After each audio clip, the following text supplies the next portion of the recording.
चलिए आगे बढ़ते एक और बड़ी खबर जयपुर से। जेडीए में एसीबी कार्रवाई से जुड़ी बड़ी खबर। एसीबी ने सभी 7 आरोपियों के मोबाइल भिजवाए हैं एफएसएल जांच के लिए। 8 मोबाइल फोन्स और साथ ही इलेक्ट्रॉनिक गैजेट्स भी भिजवाए हैं एफएसएल जांच के लिए। अब एफएसएल रिपोर्ट से पता लगा पाएंगे कि किस अधिकारी से होती थी आरोपियों की बात। एसीबी सूत्रों के हवाले से ये बड़ी खबर आपको बता रहे हैं कि जेडीए के कुछ अधिकारी रिश्वत को लेकर बना रहे थे। रिश्वत लेकर के लोगों के फर्जी पट्टे बना रहे थे और दलाली करने वाले दलाल इस समय अंडरग्राउंड हो गए हैं, क्योंकि कार्रवाई लगातार जारी है। साथ ही कई परिवादी आज भी पहुंचे एसीबी मुख्यालय। लेकिन सबसे बड़ी बात यह, क्योंकि अब फोन्स खंगाले जा रहे हैं। 8 मोबाइल फोन्स हैं और इन मोबाइल फोन्स के जरिए कई सारे क्लूज मिलने वाले हैं।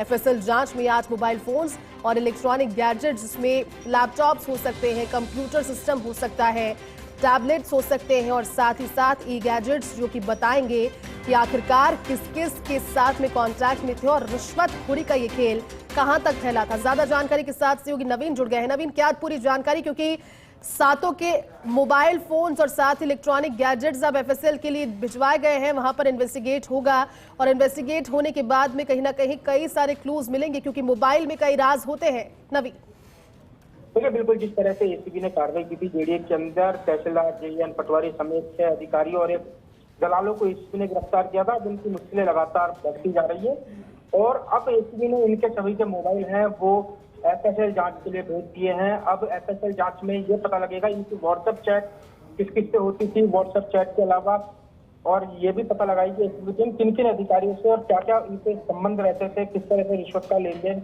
होता था और फोन पर क्या क्या बातें की जाती थी। तो तमाम चीजें अब है एसीबी की टीम वो खंगालेगी और एफएसएल की रिपोर्ट आने के बाद हो सकता है इस पूरे मामले में और भी कई लोगों की गिरफ्तारी हो जाए।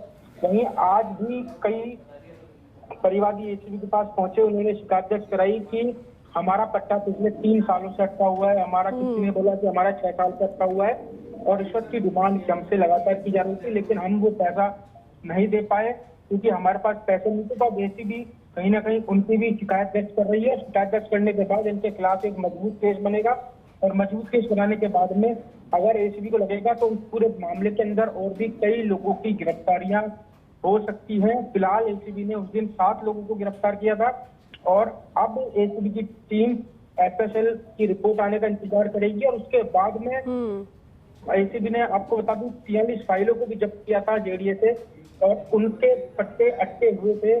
उनको भी एसीबी टीम धीरे धीरे बुला रही है, उनसे भी पूछताछ की जा रही है कि आपका ये पट्टा है ये क्यों अटकाया गया था।